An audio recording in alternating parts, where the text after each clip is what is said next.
What's up, everybody? Welcome back to the channel and welcome to Movie Fanatics with Luke and Michael, episode 7. 7. What's going on, guys?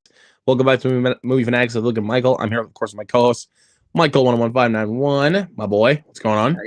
Doing good. How you guys doing? Oh, man, I hope you guys saw some good movies over the weekend.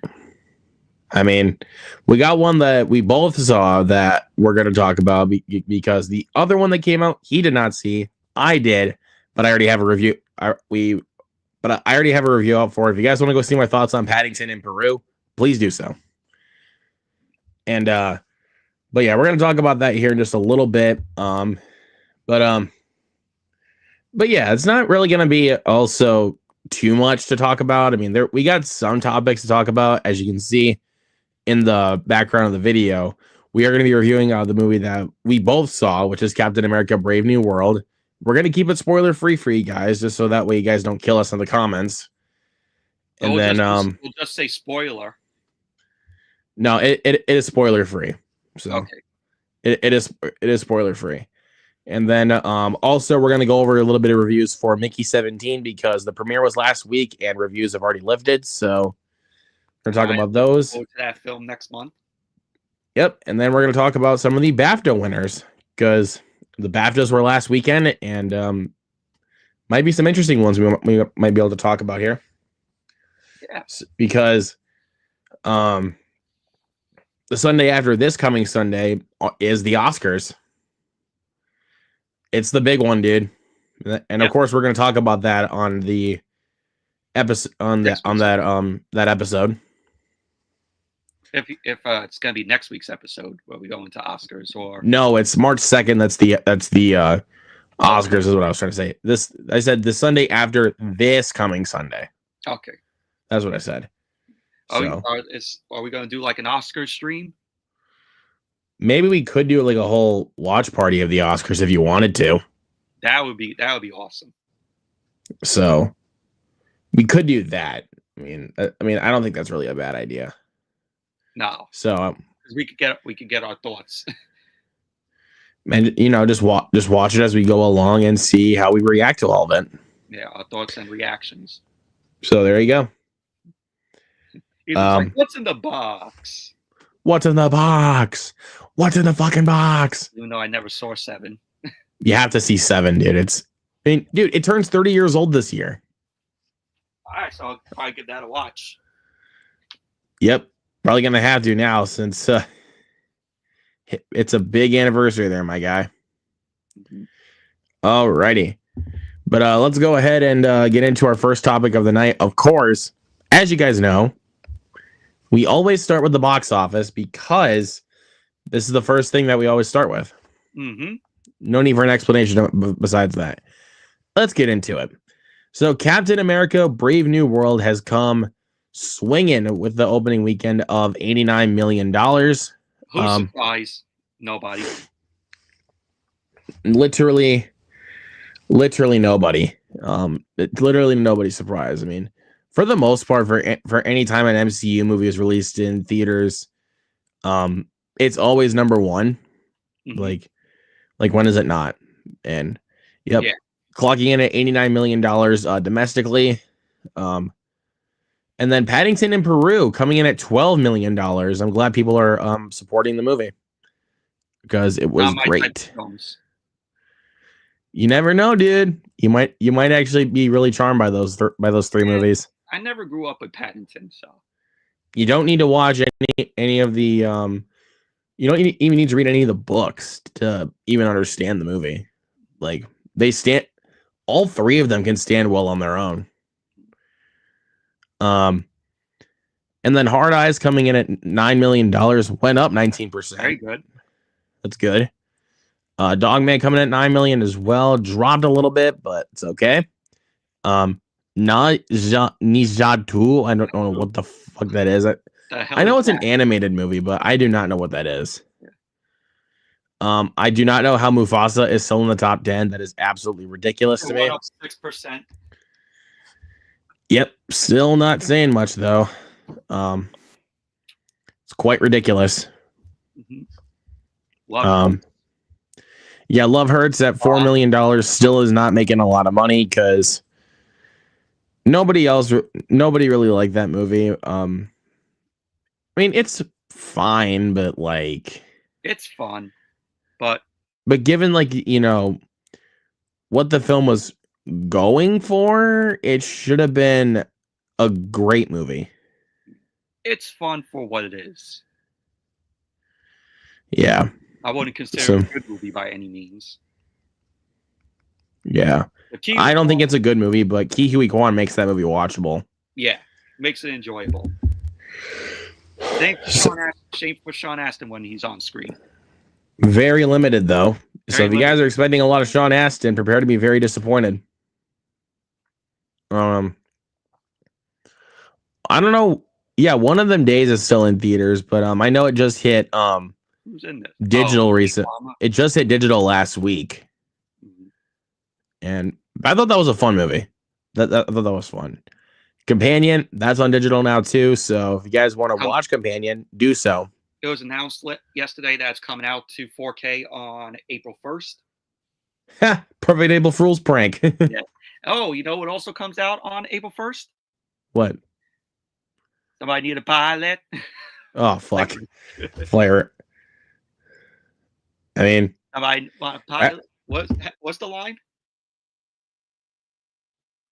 Your audio. Yeah, his audio went out, folks. Technical difficulties on Mr. Ponto's side. But Companion's a fun film.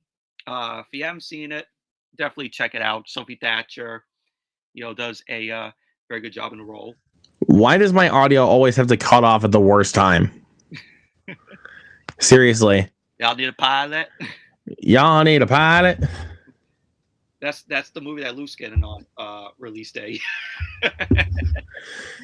I'll tell you this. I'd rather own that over Kraven the Hunter. You already know I'm getting that. I'd only buy Kraven the Hunter for like if it was like cheap enough. I'm not buying that day one. But yeah, I was gonna joke around and say I was gonna send Luke it. I was gonna, buy it for him so he gets it for free. You wouldn't do that though. You would not do that. I wouldn't do that to him. Because I would literally come over to Staten Island and I would kill you.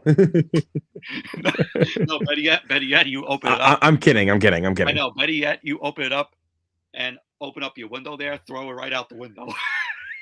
No, I know what I would do. I would do what Hal did to that toy monkey in The Monkey and just grab an object and smash it to pieces. Oh, I know. Wait, no. Better. I'll grab out my shotgun and I'll shoot it. Just only if he did that to me. I mean, I'm still gonna buy it, but I'm not paying full price for it. But becoming Led Zeppelin. Documentary on Led Zeppelin of $1 million. Complete Unknown is still going in, but that's because. Speaking of, y'all need a pilot. Yep, Flight Risk. It's already been pulled. It's already been pulled from a lot of theaters anyway. So, yeah, Complete Unknown 2025 Oscar shorts. Yep, I mean it's Oscar season. So, yep, Sonic the Hedgehog 3. Which is now on Paramount Plus. So if you guys have Paramount Plus, watch it. I will be watching The Brutalist tomorrow because it's now on digital. Thank you, A24. So, yep, I'll be able to watch it tomorrow. And I need to basically kind of dedicate my whole day to watch it because it's 3.5 hours. So, Wicked. Yep, not much else really to talk about here because shout out to Jared, Attack on Titan the movie, The Last Attack. Yep, he's watching. There you go. Wonder if he saw it yet. No, I don't think he did. He's really like active anymore, like really on social media. Mm-hmm. So come on, come back. Come on, Jared. But we'll see what happens. But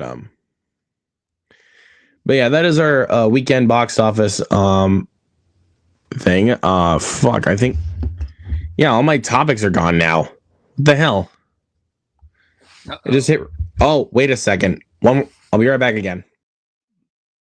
Technical difficulties again for Mr. Ponto. So, what do you guys think of the weekend box office? Will you guys be seeing these films in the theater? Let us know in the side chat. Okay, there we go. Okay, there we go. I had to refresh it again to get the topics back in. The main ones that we got to talk about, but don't think there's been any recent trailers that have really come out that we can talk about that I know of. I still haven't seen the Friendship trailer yet. Right. So can't talk about that quite yet. They talk about well, I didn't watch the trailer, but it would be interesting if we talked about it, the one that Mike posted in the group chat with Pedro Pascal. Isn't it? Let me take a look because I can't remember what the hell. It's Freaky Tales. Freaky Tales. Of course, Lionsgate film. We already know it's probably gonna bomb. It might be good though. It might be good. The trailer has been out. I have not seen the trailer, but me neither. It's got Pedro Pascal, Ben Mendelsohn, and Jay Ellis. Yep. It says in 1987, Oakland was hella freaky, so it's set in the 80s, which is pretty cool. And even the poster screams, 80s. It kind of screams something like Totally Killer would. Yeah. So it's Lionsgate. Who knows? We all know how Lionsgate had a terrible year last year. Their new name should be Bombgate. Well, you never know. If they make a profit with something this year, then you might as well take that back. Yeah. So as of now, they're Bombgate to me. As long as I see a film that they released this year has done good. Yep. Which we'll see what that might be. But Freaky Tales, I don't think will be that movie, but we'll see. But yeah, other than that, though, there's not really much for recent trailers that we can talk about. So yeah, I guess let's go ahead and just jump right into talking about Captain America: Brave New World. We'll keep this one spoiler free for you guys, so that way you guys don't have to click off the video and then be like, "Oh, why are we talking spoilers?" Like, let's not do that. But regardless, this movie I thought was fine. Like, this is not a good movie. No. I would say it's not a good movie. This is definitely lower tier MCU in my opinion, but that doesn't make it necessarily like the worst one. It's definitely my bottom 5 when it comes to my ranking, but it's yeah, the film was okay for me. It's definitely the weakest of the Captain America films, and it's watchable. It's not flat out terrible, but it's worth watching. There was much more potential to do cooler things with this story, but it felt so convoluted and jumbled. There's a lot of problems that it just felt frustrating. Yeah, there's a lot of problems with this film. And like part of it tries to be a Captain America, part of it tries to be a Captain America movie or a sequel to Falcon and Winter Soldier. Part of it tries to be a sequel to The Incredible Hulk. Mm-hmm. And I'm like, and you also, need to pick one. And also throw in political aspects as well. I mean, there's a cool blend of like B-rate Marvel fun and political thriller. It's a nice blend, but at the same time, like there's elements of it that I don't feel like really came together with it. Yeah. So, like, can we both agree on this though that Anthony Mackie is great as Captain America? Like, we can at least both agree on that. He's not Chris Evans, but but while watching the film, I'm like, Yeah, I miss Chris Evans. I miss his Steve Rogers, Captain America.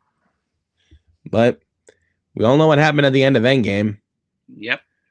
And I'm not mad that Anthony Mackie is now Captain America, but it's just the way that they kind of executed the character in this film, and that kind of made his character feel very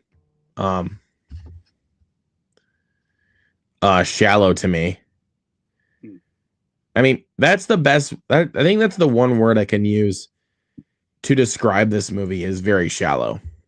I mean, I liked Anthony Mackie, as Wilson, and his chemistry with Joaquin. Yeah, good chemistry there. Good chemistry there. Harrison Ford, I thought, was pretty good. I loved the stuff with Red Hulk, though. I love the Red Hulk stuff, but you want to know what the big kick in the face for me was with that? You only get it for 10 minutes. I thought it was more. I thought it was 15 minutes that he's in the film. You only get that for 10 minutes. Yeah. So if you're expecting Red Hulk to be in the movie a lot, you will definitely be disappointed. And you want to know why people would expect that? They market the crap out of Red Hulk.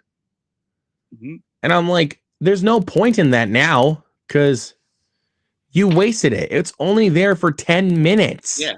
And I got the poster when I saw the film. Yeah. So it's the poster. Yeah. This guy right here, Red Hulk, only in it for like 10 to 15 minutes. And he's on the poster as well. So, but yeah, thank you, Marvel, for spoiling something. Mm-hmm.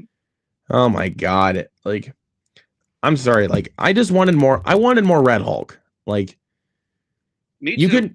You can toss like our main villain off to the side because I thought he was a terrible villain.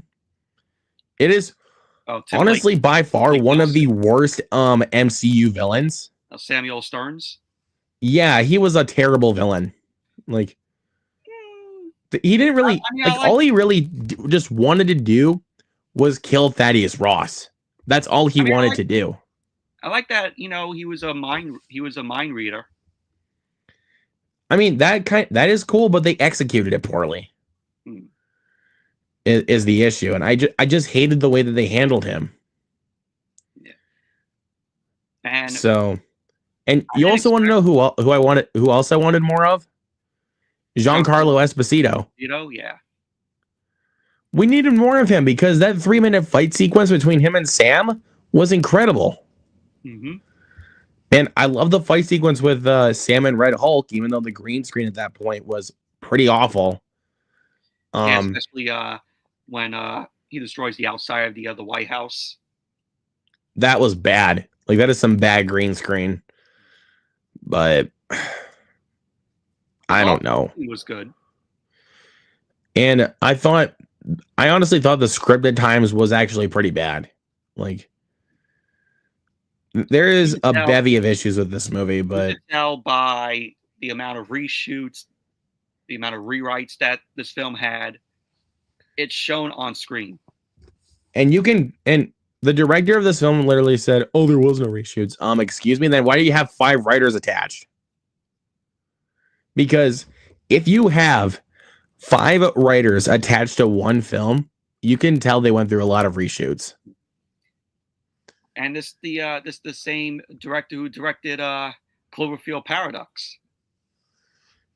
So that was kind of the reason why I was fearing this movie a little bit. I mean, the trailer itself was pretty good, but when I saw that, I was like, "Oh no, that's not good. This movie actually might suck." Now, look, this movie is not good. It's not bad, but I think if you just stuck with what we were originally going for, which I don't know what they were originally going for, Red Hulk. Yeah, if we got more Red Hulk and we got a bit more Giancarlo Esposito, and it wasn't so convoluted, it would have been a much better movie. I agree. So, but yeah, they handed this out for free. Got the poster there, and on the back, you have the Thunderbolts, which this film hopefully is better. So I'll just tell you this: if that's the better film, is that double sided or are they separate? It's double sided. Okay, so here's what you got to do. If Thunderbolts is actually great, hang that side of the poster up, like behind you. Captain America: Brave New World. Yeah, because I mean, despite how much I didn't really care for this movie, I'm actually now really looking forward to Thunderbolts. I said the same thing after the film was over. Because I was very on the fence about Thunderbolts, like because that teaser showed a lot, but they didn't show as much in the second trailer, and I'm like, yo, this is actually looking good. So, but we all know what everyone's most anticipated is the Fantastic Four. Yeah, I think Thunderbolts and Fantastic Four are gonna blow Captain America: Brave New World out of the water. There's literally no question about that. I mean, I think it's going to be the most obvious thing we can say all year. Captain America: Brave New Nothing. Brave New Mid. How's that for you? Brave New Mid. Yeah, because this movie is mid. Again, it's not the worst MCU movie by a long shot. Like I've seen worse. I've seen way worse than this movie, but that still does not make it good. So, for my grading scale for this movie, I gave it a C+ in my review, and I'll stand by that grade. I give it a B. At times, I would honestly kind of lean towards a C, because oh man, like it is such a frustrating movie to sit through. Like I know one of our friends saw it like twice. Yeah, like and I'm like good, and I'm like I'm glad you love it, but man, dude, that movie's a one watch for me. Yeah, like I could just watch it once and I'm good. I don't need to see. I would only for the collection for completion of Marvel films, but yeah, I wouldn't. I would keep it still in its seal. Yeah, I mean, I'd open it just to use the code and shit, but still, I would not watch it unless I was doing an MCU binge. Yeah, because literally the only two I would really skip over for my MCU binge are Iron Man 3 and Thor: The Dark World, because I do not like either of those two movies. Iron Man 3 I would watch over Thor: The Dark World. I mean, I would too, but I still do not like Iron Man 3. It's okay. Like, I still do not like that movie at all. And I don't want to hear any comments being like, educate me, why do you not like it? Don't do that to me.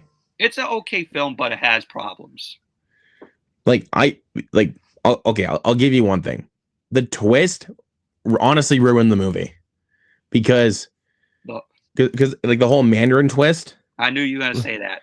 Yeah, and then it's revealed that Guy Pearce is the main villain. He's a guy in a suit.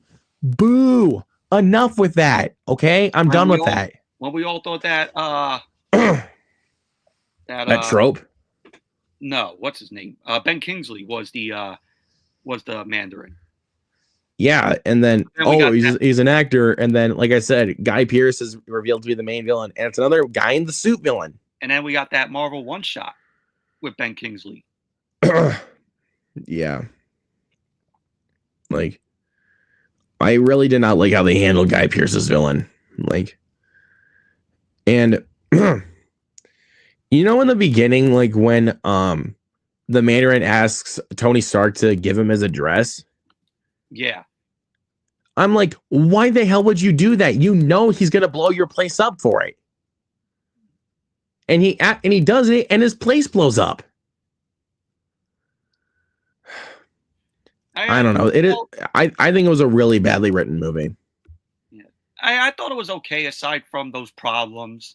I mean, we got to see Gwyneth Paltrow, Pepper Potts in a suit. I mean, that was cool. That was cool. I like Rebecca Hall. I mean, there is good things about the film. It's just the whole extremist thing. Yeah, I thought some of it was a mess. Yeah, but I really do not think that's a good movie at all. So I wouldn't consider it a good movie though. It's just okay for me. Yeah. I remember at the time I said it was better than Iron Man 2. Now, I would rather watch Iron Man 2. I say Iron Man 2 is better than Iron Man 3. Iron Man 2 is actually a bit more fun to watch.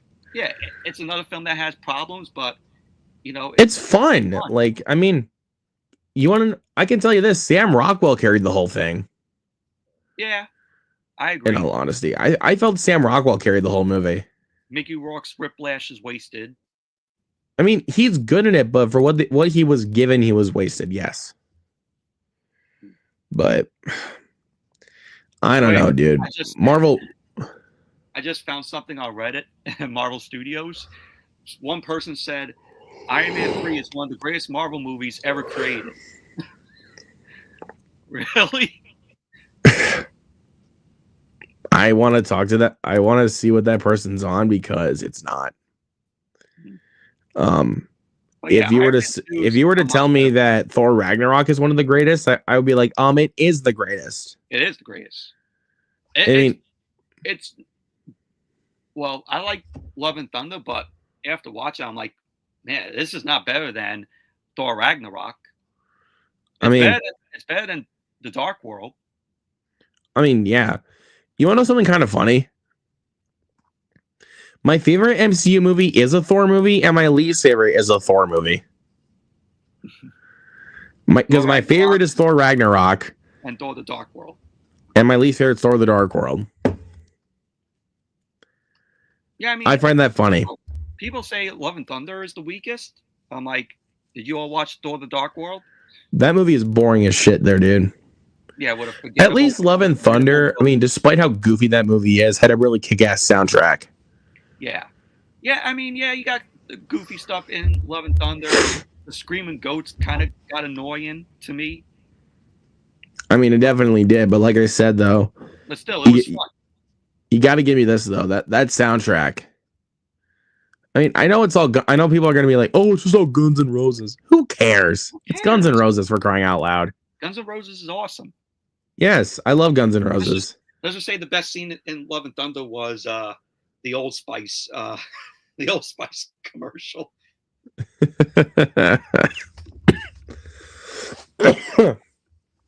Yeah, that was funny.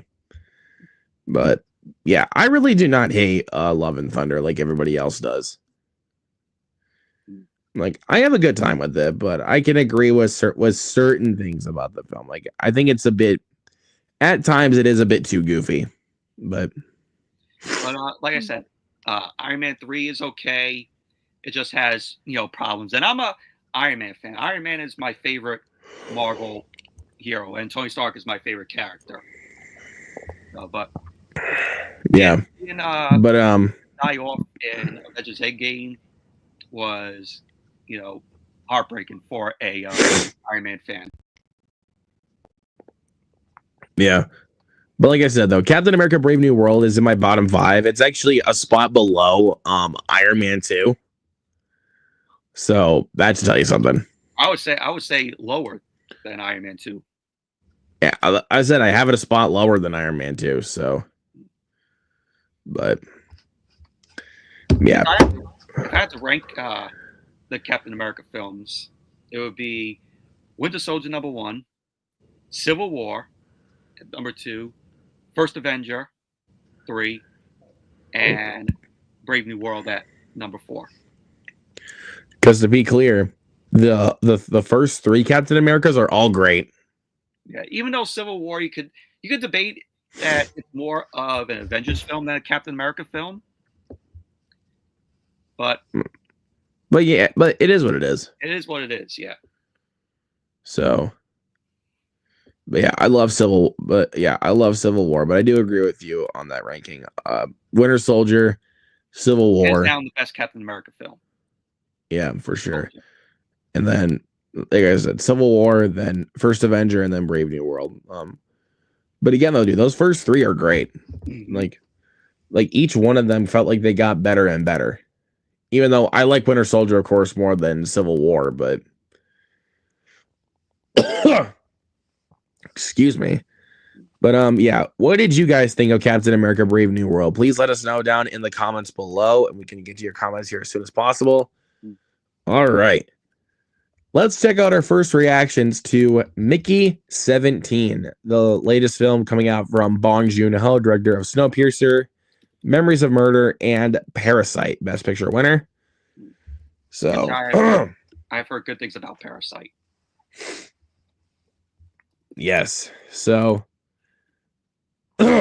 sorry, my throat is scratchy.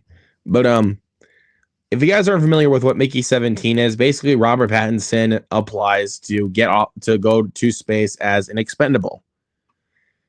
And every time he dies, there is a new version printed of himself. So think of Edge of Tomorrow, but with just that. But he actually keeps getting cloned. Yeah, so keeps getting cloned. So think of Edge of Tomorrow and Groundhog Day, but getting cloned. because Mickey finds out he's actually multiples. Because he has a 17th version of himself and an 18th version of himself. So there you go. That's my best way to describe it. And currently, this film has an 88% on Rotten Tomatoes, which is good. Which I was happy to see. I mean, a part of me. Audio's out again.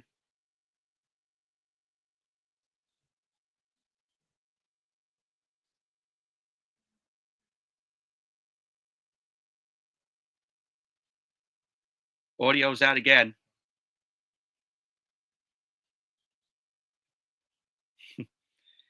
Man, this show's having technical difficulties tonight.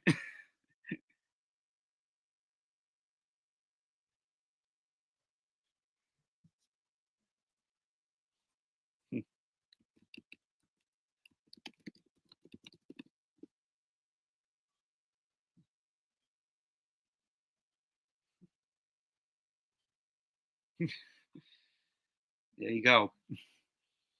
I sent him in the private chat that his audio's out. Man, episode 7 having some technical difficulties on Luke's end with his mic. But yeah, I'm looking forward to Mickey 17. The trailer looked pretty good, and I like that Robert Pattinson, is playing like these, this clone character, and it really looks good. But most of the reviews have been very good here. So, yeah, it says a deeply depressing comedic experience. Bong's remix of Edward Ashton's novel, which it's based off a novel. Oh, there we go. Okay, good. There you go. But yeah, I was reading one. So sorry about that. I needed to use my Bluetooth headset. Yeah. So sorry. So excuse Luke, folks. Mike's having technical difficulties tonight. It's not my mic at all. It's just my my headphones. Oh, his headphones. My headphones kept cutting out on my audio, so I needed to stick with my Bluetooth headset. So anyway, Sidian Auto Laka, if I can pronounce that right. Yeah. Says a deeply depressing comedic experience. Bong's remix of Edward Ashton's novel presents a Trump-like villain and no worthy heroes, resulting in a farcical sci-fi adventure whose symbolism makes up for its misshapen character drama. So that's good to hear. Even if the plot can't contain all of the bigness of the premise, the committed performers, Pattinson especially, prove they can. That's really all I need to hear is Robert Pattinson is putting on a great performance. So, most similar in scope and tone to John Hoon's dystopic class nightmare. Joon-ho's dystopia class nightmare in 2013's Snowpiercer. Mickey 17 is well executed in its world building and is surprisingly charming. I mean, I definitely expected comedy tone when it came to the trailers. So And Snowpiercer is a film that's on my watch list. yeah. Um, Director Bong Joon-ho's wildest and weirdest dark comedy yet takes a deeper look at capitalism, corruption, colonization, and greed. Pattinson is the perfect actor for Mickey. Final act felt drawn out and uneven. Uh-oh. Hmm. We'll see what happens here. Worth the watch for the premise, its performances, and its technical execution, which combined still make for a compelling, enjoyable story despite the lack of cohesion in its themes. Hmm. This Dude, guy, this Andrew one. Salazar, says if Parasite was a commentary on how capitalism is the root of classism and social inequality, It, then Bong Joon-ho's satirical Mickey 17 is a hilarious, satirical. satirical Mickey 17 is a hilarious yet poignant look at a future where that same capitalist greed has bled people dry of all humanity. Mickey 17 is about the small, stubborn act of asserting one's own worth. Story about survival, not just physically, but philo- Philosophically. philosophically. God, I can't pronounce that for the life of me for some reason. Um, it's not just about staying alive, but about refusing to be erased. This is Bong Joon-ho's Starship Troopers. It rules, and it's even better than Snowpiercer. Wow. Now that right there is quite the compliment, I might say. That is a definite, definite compliment. Um, yeah, there's not really much else that we can Look, see. Robert Oh, Pattinson brings jackass appeal to Mickey 17. jackass appeal. Yeah. Wow, that's something because he gets run over by buffalo. That's what happens. The bad news and possibly Oh, sorry. There you go. and possibly an explanation for its delays in release Mouse had delay. is This that film had delays. it did have delays. It was supposed to come out last year, Mm, or I think even the year before actually, and mm. it got delayed until January 31st of this year, which they moved to April 18th, and then they swapped that release date with Sinners Mm. and moved it to March 7th.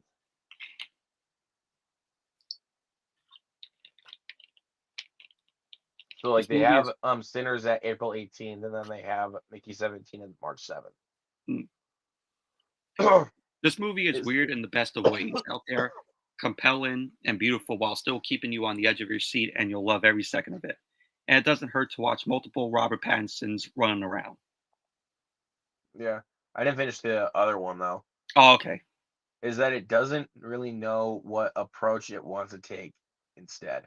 All in all, it must be considered a serious disappointment from the director. Yeah, That's there's one. That's one negative. yep. Mickey 17 includes Robert Pattinson's biggest best roles to date and further cements Bong Joon-ho as the strongest, most consistent filmmaker of the 21st century. Robert Pattinson is a blast to watch as he plays different characters in Mickey 17, and there's fun to be had watching a human colony trying to survive a hostile world. However, it was a lost opportunity with the film switching up the third act. Huh. So a lot of people say that the third act is a little uneven. I guess we shall see when we do see it. Mm. But yeah, there's not really much else that we can discuss Yeah, here because this is Pattinson at his best, holding his movie star charisma hostage in order to pursue lovable weirdos in all kinds of shades. He's fully liberated here, consistently finding the most unexpected and delightful ways to deliver a line. Mickey 17 feels like a true blockbuster that doesn't merely strive for action or cheap thrills, but rather understands the innate drama and social awareness that audiences genuinely care about in their cinema. So there we go. some some pretty good reviews. Some some negative, but majority of the reactions have been good. That's good. I mean, I love the accent that Pattinson chose for this movie. I wouldn't be surprised if you were thinking at this point, what have I done? Like, I wasn't expecting that accent from Pattinson. I don't think anybody was. No. I certainly wasn't. But yeah, dude, I need to take a drink, dude. I'm about to fucking dehydrate. Yeah. At Take a my nice. code red, he has his prime. Yep, Meta Moon, by the way. Yeah. I like the fruit punch kind of prime. You mean I didn't know they had a fruit punch though. I know they have an ice pop one, which I think is actually delicious. The isopop one I like too. But this one, dude, this one literally tastes like a Tootsie Pop. Mm. But it's good though. Like it's actually good. Ugh. I'm not sponsored by the way, but Prime is actually good for you guys. Movie Fanatics sponsored by Prime Yes, Prime. If you're watching this, please sponsor me. or Mountain Dew. Please sponsor us. But yeah, are you guys excited for Mickey 17 like we are? Please let us know in the comments below. All right. I guess we can go over this one next, even though it's the biggest topic of the night, but we already know what we got left. Let's check out some of the BAFTA winners.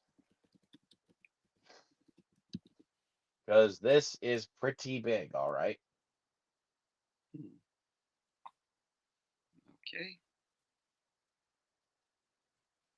Again, dude, I'm just waiting on my theater's website to update so I can get something in.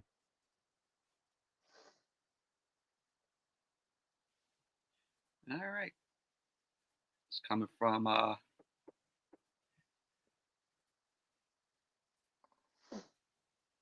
the Hollywood Reporter. All right, let's take a look. So The I winners think in it's each category are highlighted in bold.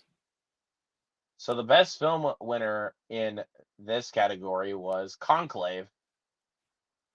Um, Deserved, honestly. I think Honora is still the winner in my book, but I'm glad Conclave got some recognition.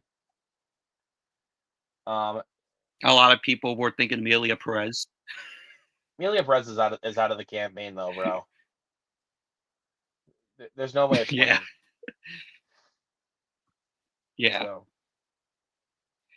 I actually watched a review of a YouTuber that I'm subscribed to, and he he did a mega rant on Amelia Perez.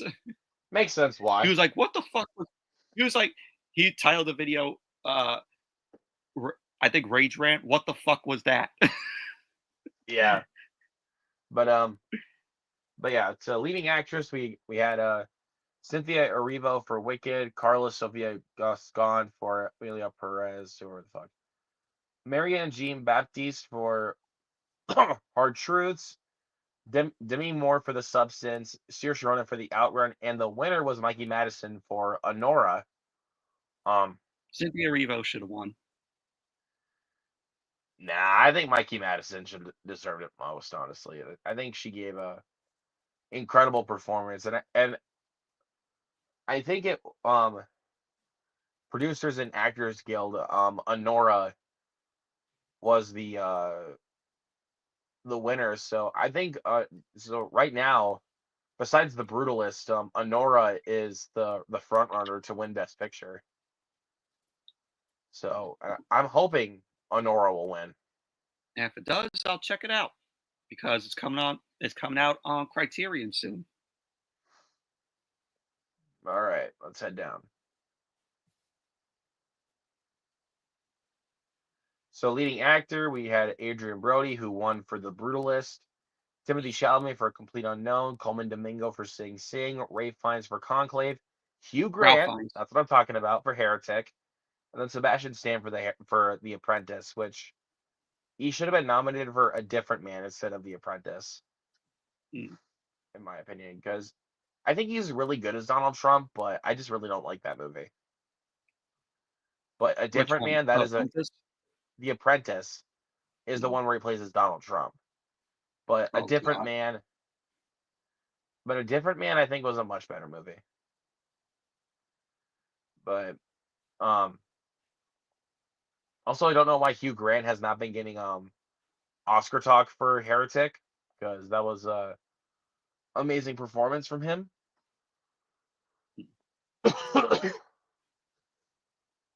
So there you go. Let's see. Best director, we have Sean Baker for Nora, Brady Corbet for The Brutalist, Edward Berger for Conclave, Denis Villeneuve for Doom Part 2, Jacques Audiard, whoever the fuck, for Amelia Perez, Jacques and Audiard. and, and Coralie Forget for The Substance. Curly Fajay should have won.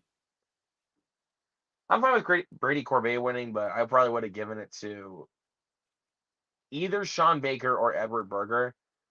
I, it's it's weird to me that BAFTA nominated Denis Villeneuve for Doom Part 2, but the Academy didn't for Best Director. It That's baffles me. weird. Because Right. Denis Villeneuve has still not gotten a Best Director nomination, and it pisses me off. And he's a very great director. Yeah, he's one of the best directors working One of the best today. directors. Like, Granted, it's granted, bullshit I to did me. not see Dune Part 2, which I do want to check it out because I But really enjoyed the first one. yeah, like even when you watch Doom Part 2, you're gonna be like, how is this guy not nominated for Best Director? I mean, like Like you see, like Prisoners, like that was a very good movie. Arrival? Arrival was okay to me. But you gotta admit though, it's a beautifully made movie. Like, Yeah, Arrival, I didn't love as much though. I mean, yeah, that's fair. But again, you have to give me that it's a really Yeah, beautifully Blade. made movie. I haven't seen the film, but Blade Runner 2049. Look how beautiful that film looked Yeah, from from the trailer I seen of the film. it's a great Captures looking it movie for captures sure. it captures what the original film looked like. Yep. All right, let's keep going. There we go to Rising Star. We got Marissa Abella. That was for Back to Black, if I'm not mistaken. Jerome. David Johnson. That was the guy that played that was the guy that played as Kelly Sweeney's brother in Alien Romulus. Um, so I'm glad he got it. Mikey Madison. I'm glad she got nominated, and Navon Rizwan. I'm not sure who that is. Um, glad David Johnson got it. Mm-hmm. British film: Bird, Blitz, Conclave, Gladiator 2, Hard Truths, Kneecap, Lee, Love Lies Bleeding, The Outrun, and Wallace and Gromit: Vengeance Most Foul. Conclave got it, and I'm happy about it. Don't need to say anything else. I'm glad Conclave got it. Costume design, yep, Wicked was the winner. Um, I agree. I I think honestly Nosferatu should have gotten it because all the makeup and prosthetics that they put on Bill Skarsgård for Count Orlok is impressive. You can't even tell it's him. So, but I mean, I'm I'm glad glad that Wicked Wicked got it, won. but again, I'm glad that Wicked got it. But I would, if it was me, I would have given it to Nosferatu personally. But it's an opinion, people. We're allowed to have opinions. Yeah, it's not up for Oscars, right? Nosferatu. It got nominated for 4, Mm. so Okay, but I think it should have gotten nominated for more though. Makeup and hairstyling, we got Doom Part 2, Amelia Perez, Nosferatu, The Substance, and Wicked. I'm glad The Substance got it. same. All those That's one practical film that, effects, and Luke told me that's one film that he won't show his parents. because it's true. I can't do that to them. Mm. It's gonna be the same with the monkey. I can't do that to them. But yeah, We can't go past British short animation and short film because I have no idea what any of those are. Wonder to Wonder One, British short animation, British short film, Rock Paper Scissors, Rock Paper Yes, Scissors, and then you shoot. documentary. Superman. Superman was the winner. I so want to check out that documentary. When are they releasing it on 4K and Blu-ray? They have not put out a physical announcement for that yet, which I think is ridiculous. Because Warner Brothers, please. I don't have Max anymore. Put it out on 4K Blu-ray. yeah, they need to. I'm gonna tell you right now, Michael. Before you ever watch that documentary, get your tissues ready. Oh, I could already tell. Get them ready, dude. Cinematography here. We have The Brutalist, Conclave, Doom Part 2, Amelia Perez, and Nosferatu. I would have given it to Nosferatu because that is the most beautiful looking film I saw last year. Editing: Honora, Conclave, Doom Part 2, Amelia Perez, and Kneecap. I think, in my humble opinion, I think I probably would have given it to Doom Part 2. At least in my opinion. I think, but Conclave is a great edited movie, but yeah. Casting: Honora, The Apprentice, Complete Unknown, Conclave, and Kneecap. Glad Honora got it. Supporting actress: Selena Gomez and Zoe Saldana for Amelia Perez. Don't care. But hey, Ariana Grande and Felicity Jones are in there, so that's fine with me. But I really don't care. It should have gone to Ariana Grande. Yeah, I think I'd agree. Supporting actor: Yuri Borsov for Honora, Kieran Culkin for A Real Pain, Clarence Macklin for Sing Sing, Edward Norton for Complete Unknown, Guy Pearce for The Brutalist, and Jeremy Strong for The Apprentice. Kieran Culkin, that's his, honestly. I think Yuri Borisov was great in Honora, and I'm also glad that Edward Norton's getting recognized for A Complete Unknown because he's great in it. And it's crazy to me that guy has been nominated for 4 Oscars in his entire career, Has not but won never one. got a single one yet. Like Primal Fear, American History X, Birdman, and now A Complete Unknown. That man has not won an Oscar yet.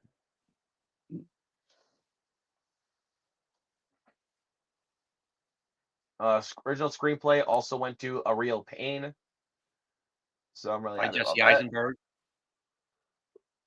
Who actually wrote and directed A Real Pain. I might want to check it out. It's really good, dude. It is really, really good. And then adapted screenplay that went to Conclave, which I'm very happy about. Also glad that Nickel Boys got some recognition there. Really, really enjoyed Nickel Boys. Nickel Boys is one that I want to check out at some point. Yeah. Original score: The Brutalist got it. I still probably would have given it to Nosferatu, but Nah, Wow Robot. I can agree. But dude, the eerie score that Nosferatu had, though, that it's so eerie, and I love it so much. All right, sound that went to Doom Part 2. Heck yes, it deserved it. Should have went to Wicked. I'm sorry, I have to give it to Doom Part 2. Substance, maybe. I mean, I could have even given it to Gladiator 2, but but if I were to pick, I think I'd honestly agree with Doom Part 2. Outstanding debut by a British director, Monkey Man. That got into the mix. How did that not win? I think that's the clear winner. I don't want to hear it, people. Monkey Man's That's the the winner. clear winner. Kneecap, I've not seen it, but yeah, go watch Monkey Man. Yes, please. Animated film: Flow, Inside Out 2, Wild Robot, and Wallace and Gromit. I'm glad Wallace and Gromit got it, but Wild Robot deserved it more. Wild Robot deserved that more. A whole I lot mean, more. I love Wallace and Gromit, but the Wild Robot, like that's where it's at. I never grew up on Wallace and Gromit. You do have to watch The Wrong Trousers first before you watch Vengeance Most Foul, because that's when that's the short when they introduce Feathers McGraw, who is brought back in Vengeance Most Foul. Oh, look at this So one. Look yeah, who I don't won. want to talk about it. Amelia Perez won a Yeah, I don't film want to. not in the English language. Wait, really? Is it dubbed? I mean, no, not dubbed, subtitled. I don't care to talk about it. Let's just Yeah, move on. that's how much he cares about the film. Yeah. And then Wallace and Gromit won again for Children and Family Film. Again, still would have given it to the Wild Robot, but I'm not complaining I because agree. I love Wallace and Gromit. Um, Production design, wicked. Heck yes, I'm glad they got it. Yes, yes. Um, Visual effects. I'm sorry, Do Part Two. You were so good, but because of all the fantastical stuff behind it and all the work that was into it, gotta go better, I, man. I was gonna say he's gonna choose Better Man. I gotta go with better, man. I'm Like, going with Wicked. and I don't want to hear any comments being like, "Do Part Two's the winner, you dumb fuck." I'm sorry, I would give it to Better Man. Like there was like a lot of work that went into that film. Like, not to say that any like no films have a lot of work that go into But I wouldn't know it. because I have not seen it yet. But like I said though, with that, the end of the Regent Street musical number where they're doing rock DJ, all those people in the background that you see in that shot, it's actually all people. It's not like a CGI background. Like I shit you not, it's actual people. So like that in and of itself is impressive because usually with musicals it's a CGI background. Yeah, But with that and Wicked, they do they do a lot of practical backgrounds, and I think it's impressive. There is green screen in Better Man, but yeah. You it's could you could tell. it's of course meant for the fantastical elements, and it makes sense why they're used. Because if you've seen Rocket Man, the Elton John biopic, you can definitely sense there's a lot of influences behind that film into Better Man. So, but how do you guys feel about the BAFTA winners? Let us know down in the comments below. Let's go to the March 2025 release schedule. And excuse me. To be clear, these are movies that are being released in theaters in March. Yes. I was gonna go to IMDb, but we'll go to Wikipedia because there's more films that they list on there than IMDb, is missing. Yeah, we'll have to see what they got in there first.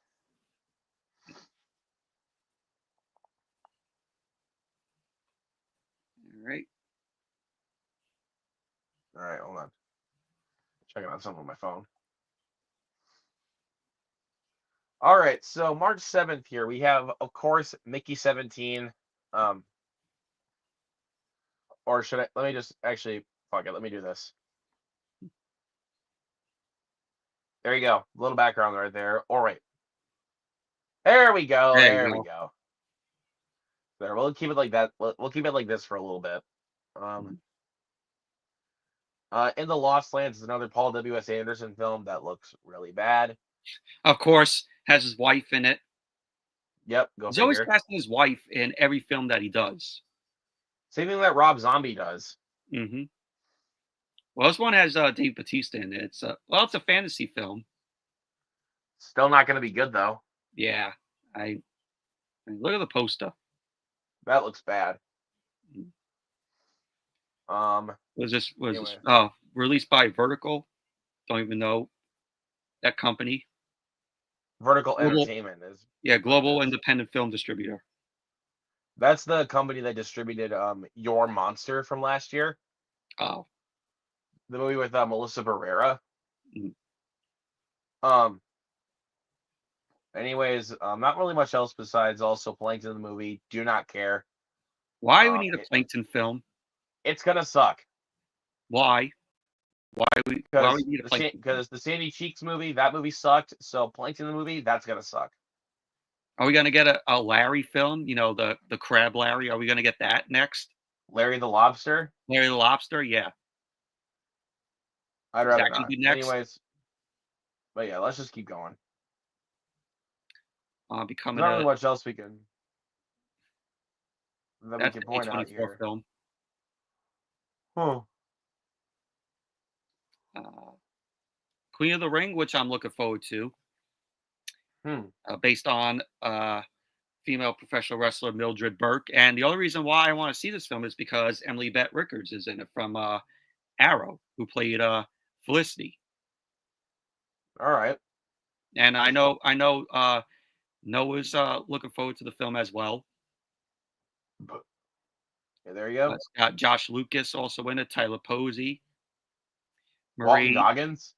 yeah, Walton Goggins, Marie Avragoopoulos, I think that's how you pronounce the last name, from The 100, which is a show that I really liked. And I also actually met her.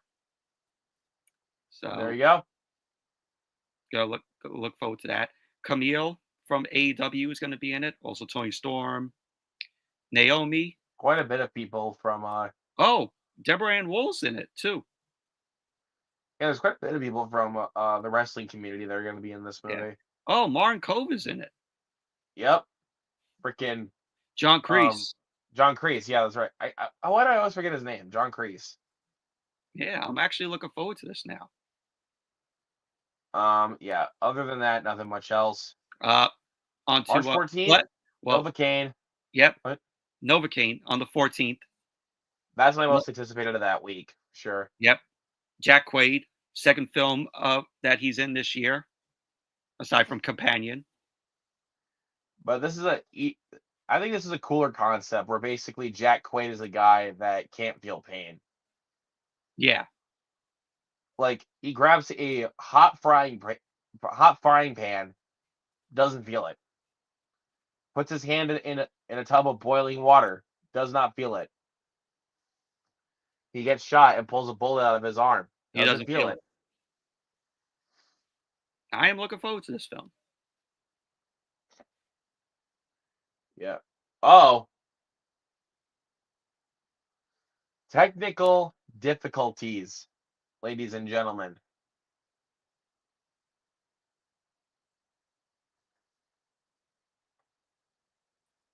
God damn, pressed the wrong button.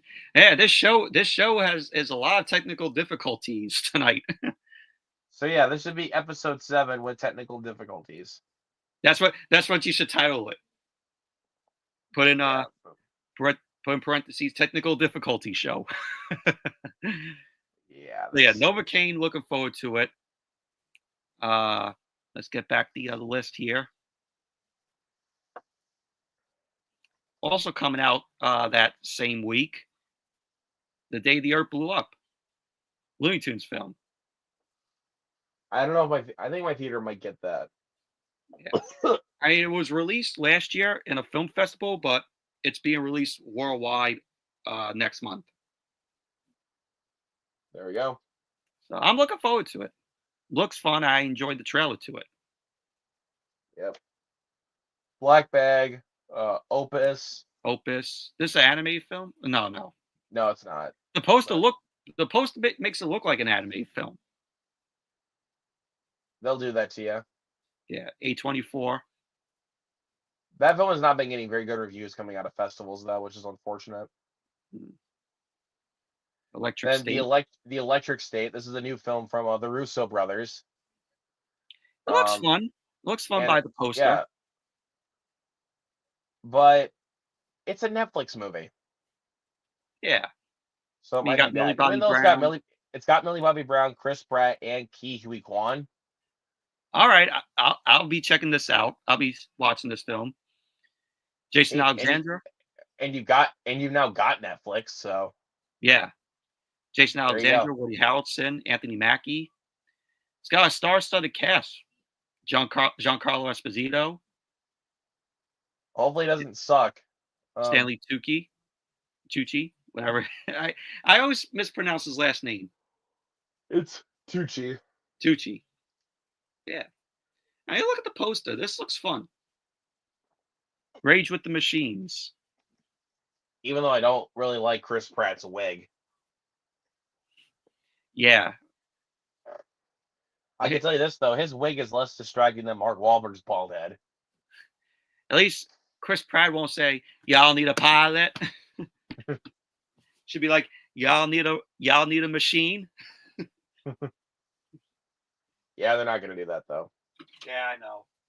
But the machines look pretty cool. Yeah, but again, it's a Netflix movie, so Yeah. it's probably going to be bad. Because mostly all Netflix films are pretty mid to bad. I mean, there has been some good ones. If you guys have seen, like, Carry On, or if you guys have seen Hustle, starring Adam Sandler, or if you guys have seen Don't Look Up. There was another one I was thinking of that came out on Netflix that genuinely shocked me. How good it was. I'm trying to remember what it was, though. Bright? No, it was one from last year. Oh. Okay, this one didn't necessarily like surprise me because I was excited for it. But Hitman, starring Glenn Powell, that was a really, really good movie. What about the Jamie Foxx Cameron Diaz film? Did not like that one at all. Generic. Wow, sad If to hear. If you want my suggestion for a Netflix movie, go watch Vengeance Most Foul, please. You'll have a much better time watching that. Or, like I said, go watch Carry On or Hitman. You'll definitely enjoy those. We got March 18th. Oh, this one, Rebel Ridge. Oh, okay. You got to check out Rebel Ridge. March 18th, we got the big one, Snow White. You mean the 21st? Wait. Oh, the 21st. I'm sorry, the 21st. I saw the newer trailer that came out not too long ago for Snow White. Not bad. Not bad. I'm still kind of excited for this movie. I'm just interested to see what they do. I'll give this a watch. With this new iteration of Snow White. Yeah, I'll give it a watch. And I'm actually starting to get more used to the look of the dwarves now. Like, they're still not looking great, but I'm starting to get used to the look now. Even though they still look like garden gnomes to me. They do, but I'm still getting used to it now. So we will see. We will see. The Alto Knights, double Robert De Niro there. But that's gonna be a good movie. One that I'm looking forward to that comes out on the 21st. Let's go back to that page. Locked, starring Bill Skarsgård. It's a remake. It's a remake of the Argentinian 2019 action film 4x4. So yeah, basically in this film he plays as a thief who breaks into this SUV and he is trapped inside it. Oh, Sam Raimi is one of the producers of it.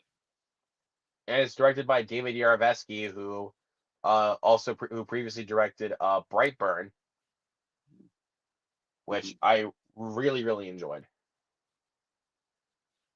But yeah, Anthony Hopkins plays as the guy that calls Bill Skarsgård over the phone while he's in the car. So think of it basically as if Phone Booth took place in a car. My best way to describe Locked. I haven't seen Phone Booth, but I have the movie in my collection. It's on my watch list to check out. Yeah. Well, like I said, my best way to describe Locked: phone booth, but in a car.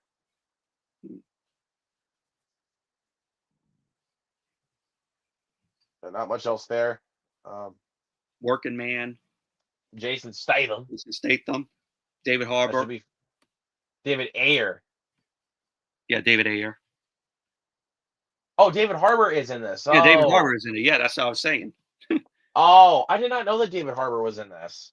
Yeah, Like I know that Michael Pena was in this, but I did he's not in know it. that David Yeah. Harbour was in it. Yeah, written by David Ayer and Sylvester Stallone. Yep. Cool. Hopefully this is another good David Ayer movie. We got Woman in the Yard. The Woman in the Blah. Yard. Looks generic as hell. That's weird that it's from the same guy that directed the same guy that directed Carry On. But then we also got Death of a Unicorn. That looks really fun. Yeah, Got Paul Rudd and Jenna Ortega. A24. Wow. Yep, Will Poulter, Tia Leone, Richard E. Grant, Jessica Haynes. Hmm. You got a really good cast there with Death of a Unicorn. Man and his teenage daughter accidentally crash into a unicorn while en route to a crisis management summit with his boss.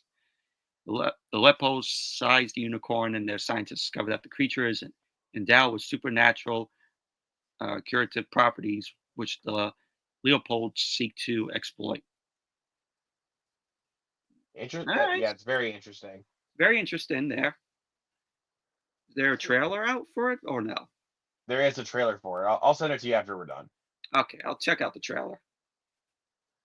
But A sequel to Alexandra and the Terrible, Horrible, No Good, Very Bad Day. It's called. Nobody cares. Yeah. Cash Skip grab. it. Skip. Cash Skip. grab for Skip. Disney. Skip. Nobody cares. Yeah. All right, And then we're that's good. for March. Yep, that is basically it for the March category. I mean, what is there to look forward to in March besides Mickey 17, Novocaine, the Looney Tunes movie, maybe Electric State, Maybe Snow White. Alto Nights, Locked, and A Working Man and Death of a Unicorn. And Death of a Unicorn, yeah. Nobody cares about The Woman in the Yard. Yeah, that teaser trailer was very mid. So, but yeah, that is the March release calendar. So, what is your guys' most anticipated movie of March besides Mickey 17? Because we already know that's going to be the clear answer for most people is going to be Mickey 17. Because it's ours. So, anyways, now let's go into the March physical release schedule here. We don't got like a huge bunch in March, but we still got some good releases coming up. Yeah, of course. We got a lot of good releases coming up, which I'm looking forward to some of the releases. Yep. We're going to start with the 4K releases, and then we'll move on to the Blu-ray. Well, we can just combine both to save up time. So, yeah, we're going to combine both. No, like having this all like in one tab, just so that way we don't have to go through like two separate listings.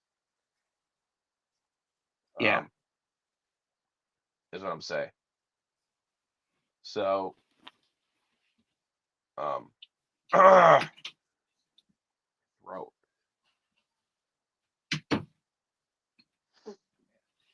We got March 4th. Which we kick it off with Gladiator 2, which I will absolutely own. I really, really enjoyed that movie. Then we got Akira 4K. The new Steelbook. Great film, classic. Red One. I'll buy it, but it's not a great movie. I see it looks generic as hell. I mean, and it's over bloated with its budget. Here's one that Here's one that I'll be buying: Craven the Hunter. I'll buy it when it goes cheap. I'm not buying it day one.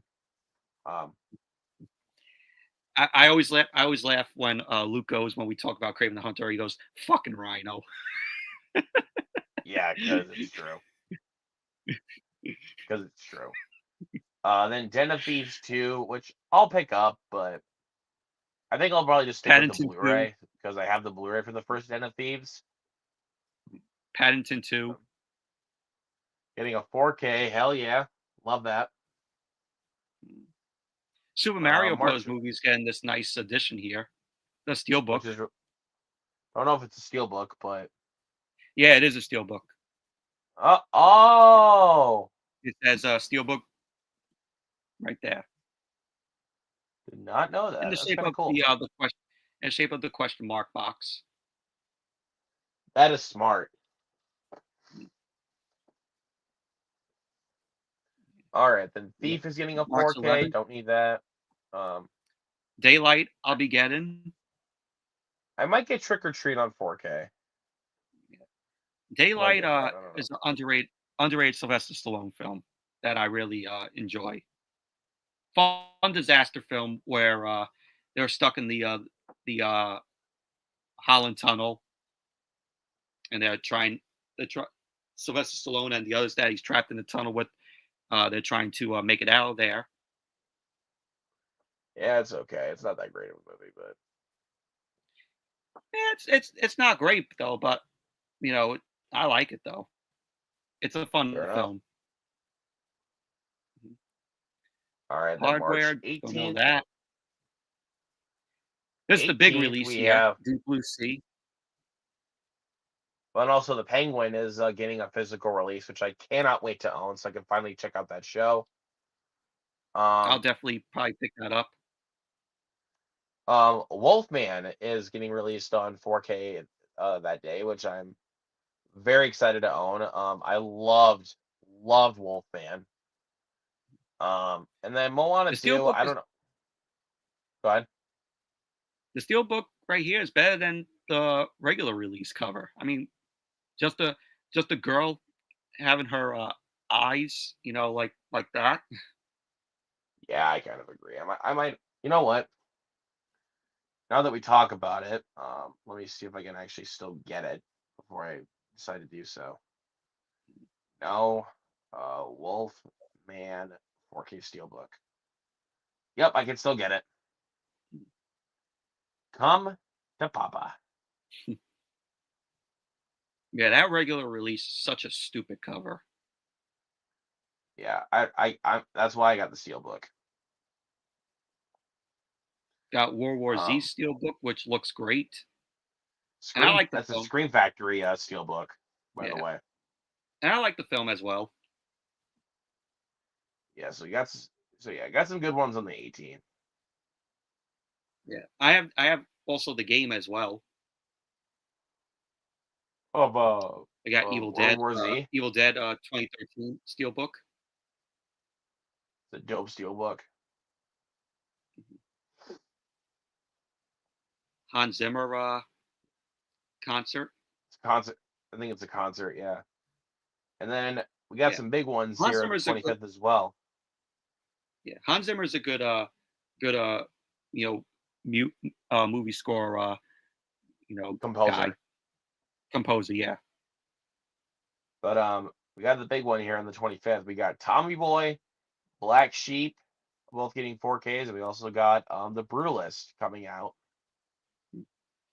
which I have not seen Tommy Boy or Black Sheep. And you, my good sir, need to change that. Um, We got Night Moves, which I have on DVD, but I've yet to watch it. So I might just pick up the 4K, yep. just sell my DVD copy. Yep. And A then Gene the Hackman film. Brutalist. Yep. Then the Brutalist is getting a physical release from A24, and I already have it pre-ordered. So because I can't pass up on most of these A24 shop exclusive Blu-rays. Yeah. So that's the 4Ks that are coming out in March. Now switch it over. Switch it over to Blu-rays. Go into March here.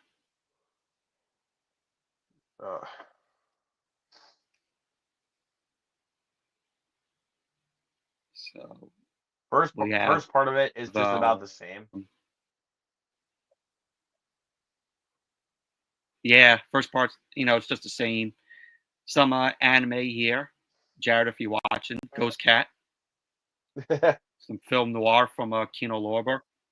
Some film noir set. Film called not Play really It much Cool. Of this part. But yeah, we can keep going.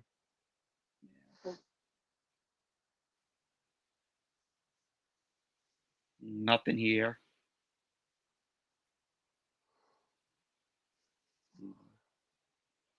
Nothing really much there either. Nothing really much on the 11th for Blu-ray. Some more anime for Jared. We should just have at some point when he has like time just for him to come on the show so he could describe all these that he might be getting. Yeah. Let's see. Nothing there. On the 14th. 18th. Looks about the same again. Nothing. Looks about the same. More anime. And also Tulsa King, the second season's getting a Blu-ray, so there you go. Yep, there you go. With Stallone. Any of you Tulsa King fans out there? More anime. Always a lot. March 25th. And about the same on the 25th as well. Some Star Trek animated series called Lower Decks. Yep. Oh yeah, Memoir of a Snail is coming out a day as well on Blu-ray. Forgot about that.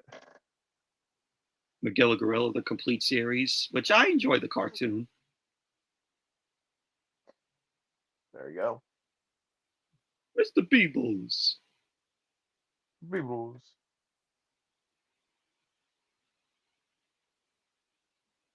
Yeah, nothing too crazy. Nothing too crazy. Nothing too crazy. More anime. Oh, what's this? This looks interesting.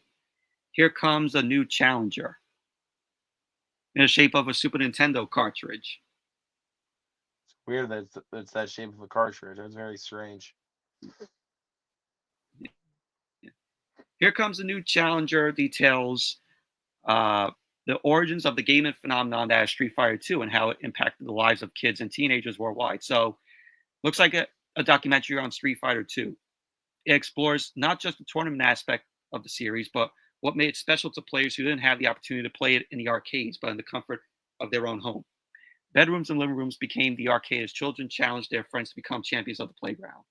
So, it is a documentary on Street Fighter 2, which Street Fighter 2 is my favorite of the Street Fighter games back then. Just some good gameplay. It's one of the, like I said, it's one of the best Street Fighter games out there. Jason, my guy, what's going on, man? What's up, Jason? Jason's in the chat. So yeah, this sounds interesting. So yeah, nothing too much. What we got? There's definitely some ones I'm very excited to pick up, though. Yeah, that's basically it. Yeah, there's some I'm definitely looking forward to picking up, though. I mean, I think my most anticipated that month is probably Wolfman. I'm really excited to pick that up, and maybe I might pre-order you a copy of the Steelbook because I think that cover is definitely better than the one that we got. I appreciate that because I do want you to check it out for yourself. Yeah, I appreciate that. Of course, man. Jason, my guy, thank you so much for letting me know for the movie tournament that we got coming up. Anyways, I cannot wait for at the end of this tournament what bad movie you or Jason's gonna watch. no, like we're doing like a movie tournament for his channel. Oh, for his channel, okay. So I remember him saying, him doing a tournament and the loser has to watch a bad movie. That's just a bet. That's just a bet. Okay. But that's another story for another time. Okay. But let's of course enter the final topic of the night, which is the recent physical media pickups. I'll let you go first because it's your channel. Well, you do it. Okay, all right. Again, I let the guests go first, dude. Like I let the guests go first because if I just go first, it's kind of rude. Oh, he has the movies listed, which are Moana 2, I Saw the TV Glow, Sound of Hope, Abigail, Kingdom of the Planet of the Apes, Deadpool and Wolverine, Beetlejuice, and Bad Boys Ride or Die. All but one I've seen. I've seen three from that list. It's Abigail, Deadpool and Wolverine, and Beetlejuice. Correct. I think you could probably guess the only one out of that bunch I haven't seen. Moana 2. I did see that. Oh, okay. Sound of Hope. Yeah, I did not. I didn't watch that. It's an Angel Studios movie, and I didn't really care to watch it. I mean, anything really Angel Studios, I don't care for, honestly. Even Jason says Sound of Hope. Yeah, didn't care to. But at the same time, he came out the same weekend as Despicable Me 4, and I still wasn't mad that I saw that instead. But regardless, go right ahead. All right. Well, these first two got sent to me by Luke over here, and really appreciate him sending these to me. I will give these a watch at some point, especially this one that I've been wanting to check out, Megan. Also, especially since the sequel's coming out this summer, so yeah, this has the unrated and theatrical versions of the film. Which do you prefer, the unrated or the theatrical version? There's really not much of a difference with either version because the unrated cut just adds in a few more F-bombs and a little extra blood. Oh, okay. So there's really not that much of a difference. Not that big of a difference. But hey, I like it has Allison Williams in it, which I do enjoy Allison Williams when she was in Get Out. And hell, that's a Blumhouse January movie that actually didn't suck. Mm-hmm. So Megan came out 2 years ago already, 2023. So I'll just tell you this: it's really silly, but you have to know that going in. Yeah, I'll definitely check this out before the sequel comes out. So, of course, from the producers of Annabelle and The Black Phone, which still have yet to watch The Black Phone. Again, this guy tells me the sequel's coming out. Mm-hmm. So there you go. And he also sent me Conclave, which I know he also sent Noah as well.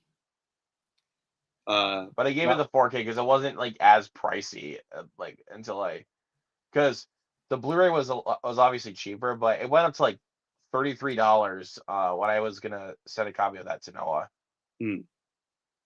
So it stars Ralph. Like, yeah, I'm not gonna do that.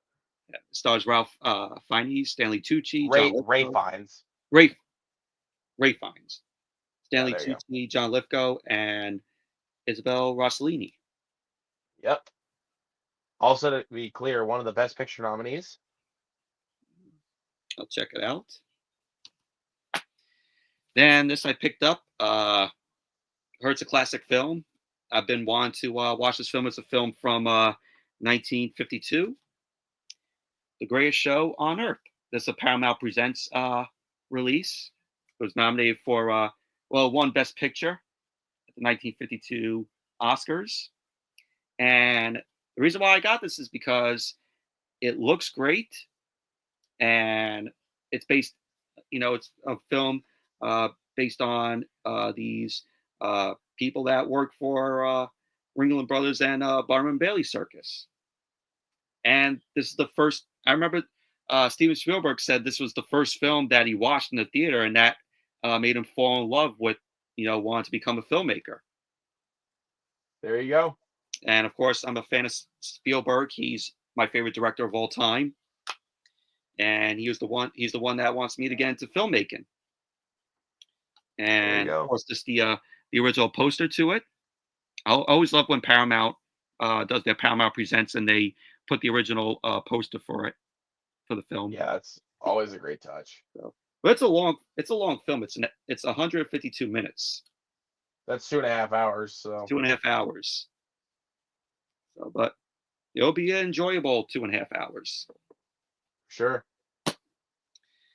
And then finally picked up John Carpenter's Vampires from Scream Factory, which Luke said is one of the last good John Carpenter films. Yep, it's true. Very underrated as well. But I wanted to check this out after Luke talked about it and seen the trailer to it. Looks interesting. Film from 1998. But it has a 4K restoration from the original camera negative. And it has a commentary with John Carpenter. There you go. So,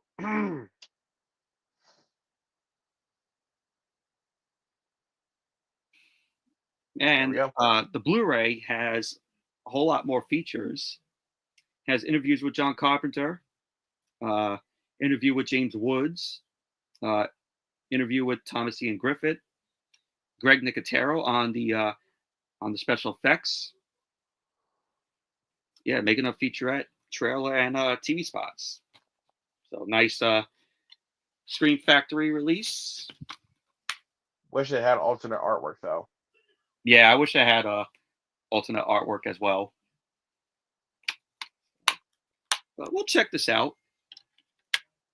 There you go. I know they did a sequel, which wasn't that great. I don't even know they even made a sequel to that. Yeah, they made a sequel in 2002, and it has John Bon Jovi in it. Wow. Yeah, it's called Vampires Los Muertos. Yeah, from 2002. No thanks. Nope. Then picked up the complete series of I Love Lucy on Blu-ray. Of course, I Love Lucy is one of my favorite shows of all time. It's absolutely great. I know that this set had, a few problems with it. I think on because they have the complete series of I Love Lucy, and then the Lucy Desi Comedy Hour, which was like an extension of I Love Lucy. They added AI into one of the episodes. You'll see it online. Just type it in, and they made like AI on like people's faces in the background of a Lucy Desi Comedy Hour episode. And I'm like, what the fuck? Yeah, I know. But yeah, but still, this is good to have. Has a lot of features. Has the original pilot,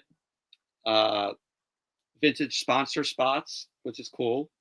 Commentary on select episodes.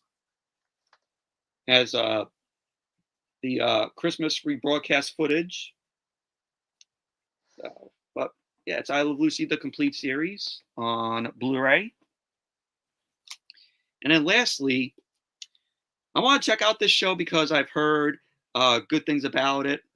I know of the theme song to this. I think it came at number 2 on the Billboard charts. And it's a series, The Greatest American Hero. And It stars William Catt, who was in the original Carrie. You might, if you've seen the original Carrie, you might know his face. He was the one that asks out Carrie to the prom. Oh yeah. Yep. Yeah. So basically, in this series, which I haven't watched any episodes of this yet, it says William Catt plays an American English teacher who comes across a special alien suit with mysterious powers. The instruction manual for the suit disappears, and the teacher, as well as his group of friends, must figure out the proper way to use the suit before chaos ensues and the aliens claim the town and the world. So pretty much in the intro, or like in the first episode, they show it in the intro. Like there's a spaceship, and he's there with his car, and the alien spaceship brings down the suit, which is this. So, and it from like what I've seen, it's a comedy, but it looks fun. So I'm really glad to check out a few episodes of this. Yes, sir. Hey, I might send you a copy of the series. There you go. If it's fun. I know it's fun though, but I'll check out some episodes. It only lasted for 3 seasons, from 1981 to 1983. Yeah, that probably didn't do too well. No, it actually was a hit when it came out. Ah. Yeah, because it was meant, when they did the show, they wanted to put the show for like family and for kids. Right. Okay. So, but yeah, it was a hit when it came out. It was a success. There you go. So, but that's The Greatest American Hero on DVD, the complete series. So that's all I got to show. All right, and I actually got a GameCube game because I'm planning to buy a GameCube console myself. I mean, I played GameCube games on my Wii when I was younger, but I got rid of my Wii a little while ago. So I bought back one of my favorite games on the system, which is Mario Golf Toadstool Tour.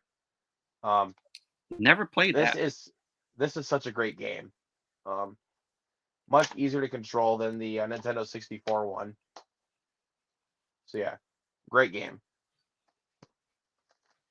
So, tell you, man, Mario games on eBay are not cheap. They're not cheap at all.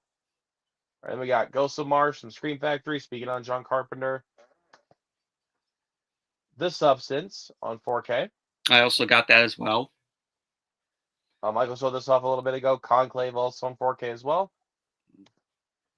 Got a new copy of the Super Mario Brothers movie because I wanted this gorgeous looking slipcover on my shelf. I have that edition, that slipcover edition. I love this slipcover so much. It's a beauty. So I wanted to get another copy and just have this on there. And a sequel will be coming out very soon. Yep. And then I also got all 3 seasons of Chucky. I've only watched the first season. I have not seen seasons 2 and 3 yet, but these were 2 very cheap. 2 is pretty good. 3 is also enjoyable as well. But season 1, though, I love the first season. First season is the best, in my opinion. But fuck you, Sci-Fi, for canceling it. Yeah. But yeah, these were pretty cheap online, so I was like, you know what? I'll grab them.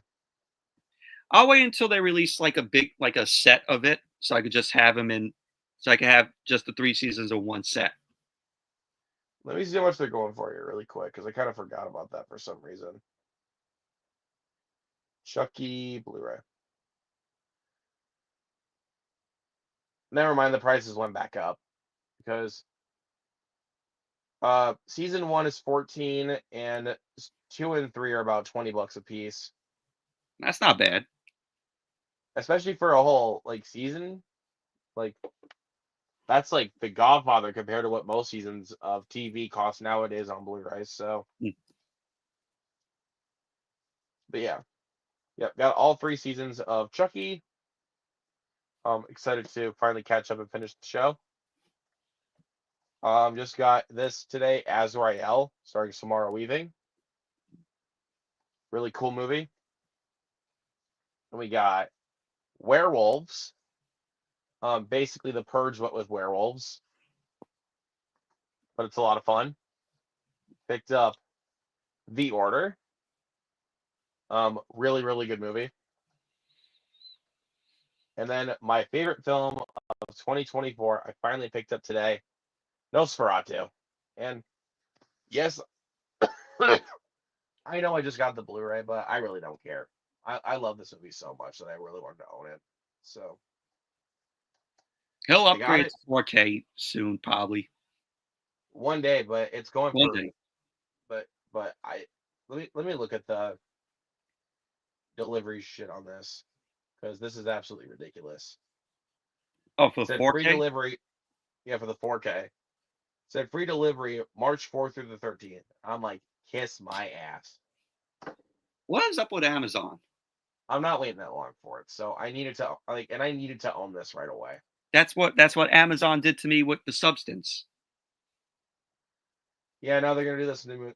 Even though I didn't pre-order it, I waited on it, but What is going on with Amazon? yeah, I'm still glad I was still able to buy this and own it in my collection because this was my favorite. I mean, now it is my favorite movie of last year, but um, yeah, I had to pick this up. Like, you guys know me. So there you go. That's all I've got. So, anyways, guys, that is it for episode 7. We will be back with episode 8 next week, also depending on news. So, And I'll be going live on my channel tomorrow, me and Noah, for the Bell Call podcast. yes, sir. So So stay tuned for that if you guys stay are tuned for wrestling that tomorrow. fans. So yeah, if you guys are wrestling fans, stay the fuck tuned. Yeah, stay tuned. This is going to be episode 4 of the Bell Call podcast. So 4, right? Mm-hmm. Yep. Anyways, guys, And we're gonna go. So I think we're gonna go. I'm gonna go live at 6:30 Eastern, and Noah will be live on his channel at 7 o'clock for his show.